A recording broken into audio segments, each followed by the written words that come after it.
जब से लोकसभा चुनाव के नतीजे सामने आए हैं तब से देश की सबसे बड़ी चर्चा यही है कि आखिर अयोध्या में भाजपा हार कैसे गई। आखिर वो कौन सा फॉर्मूला चल गया अखिलेश यादव का जिससे भाजपा हार गई।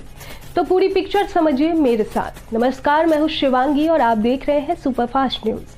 देखिए, लोकसभा चुनाव 2024 के नतीजे के बाद केंद्र में एक बार फिर नरेंद्र मोदी की अगुवाई में एनडीए की सरकार बनने जा रही है। 8 जून को नरेंद्र मोदी लगातार तीसरी बार पीएम की पद की शपथ ले सकते हैं।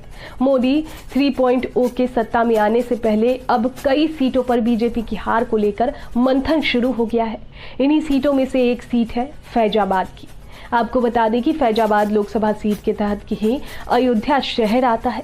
वहीं अयोध्या, जहां राम मंदिर का निर्माण कराने के साथ बीजेपी को उम्मीद थी कि वो इस बार इस सीट पर बड़े अंतर से जीत दर्ज करेगी, पर ऐसा हुआ नहीं। इस सीट से समाजवादी पार्टी के अवधेश प्रसाद ने बीजेपी के उस समय के मौजूदा सांसद लल्लू सिंह को हराया है।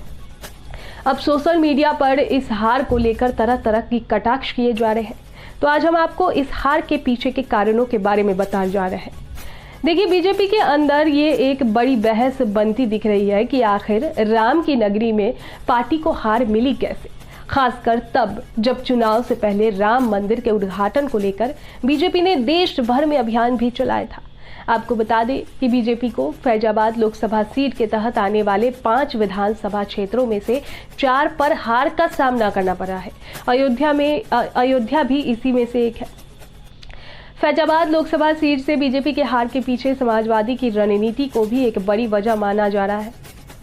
समाजवादी पार्टी ने अपनी पीडीए यानी पिछड़ा, दलित और अल्पसंख्यक रणनीति को इस सीट पर भी मूर्त रूप से दिया। यही वजह थी पार्टी ने अवधेश प्रसाद को यहां से टिकट दिया।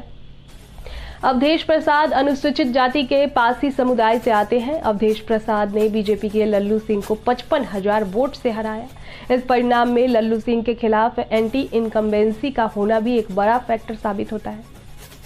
फैजाबाद लोकसभा सीट का चुनाव परिणाम कई नए ऐतिहासिक रिकॉर्ड के लिए भी याद किया जाएगा। इस सीट से जीतकर संसद पहुंचने वाले अवधेश प्रसाद 1957 के बाद पहले ऐसे सांसद हैं जो अनुसूचित जाति से आते हैं।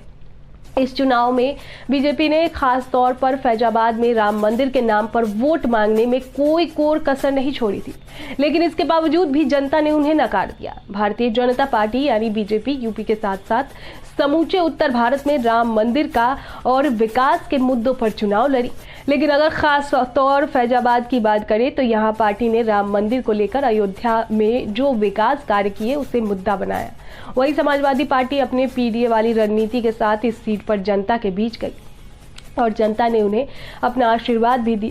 फैजाबाद में भूमि सबसे कीमती संपत्ति बनने के साथ स्थानीय प्रशासन और विकास प्राधिकरण शहर में संपत्ति लेन देन को विनियमित कर रहे हैं और आगे के विस्तार के लिए बाहरी इलाके में कृषि भूमि के अधिग्रहण को अधिसूचित कर रहे हैं। इन तमाम चीजों से स्थानीय लोग ज्यादा खुश नहीं दिखे। बीजेपी की स्थानीय इकाई को इस बात का भनक भी पहले लग चुकी थी।